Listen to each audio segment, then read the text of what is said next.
ખરાબ ગ્લોબલ સંકેતોને કારણે બજાર ઘટાડા સાથે બંધ. સેન્સેક્સ નિફ્ટી લગભગ 1% જેટલા ઘટીને બંધ. બેંક નિફ્ટીમાં 700 પોઈન્ટનું દબાણ. મિડ કેપ અને સ્મોલ કેપ શેર્સમાં પણ રહી વેચવાલી.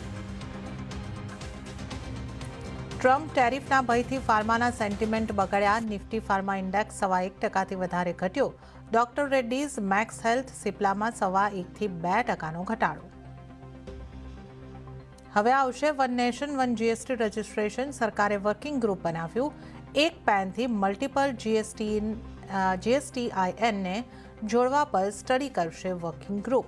30 દિવસમાં આવશે રિપોર્ટ. તહેવારોની સિઝનમાં ખાંડની સાથે વધ્યા ખાદ્ય તેલના પણ ભાવ. આંતરરાષ્ટ્રીય બજારમાં સતત વધી રહી છે કિંમતો. જૂનમાં ગયા વર્ષની સરખામણીએ 30% ઓછું થયું ઇમ્પોર્ટ.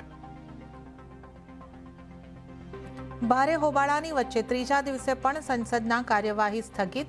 સરકાર પેપર લીક ઉપર ચર્ચા કરવા તૈયાર, પરંતુ વિપક્ષ ધર્મેન્દ્ર પ્રધાનના રાજીનામાની માંગ પર અડગ. મેદાંતા હોસ્પિટલમાં સોનમ વાંગચુકનું અનશન યથાવત. સ્પેશિયલ ડોક્ટરની ટીમ કરી રહી છે દેખરેખ. જંતર મંતર પર ધરણા પ્રદર્શન. આસપાસના મેટ્રો સ્ટેશન બંધ.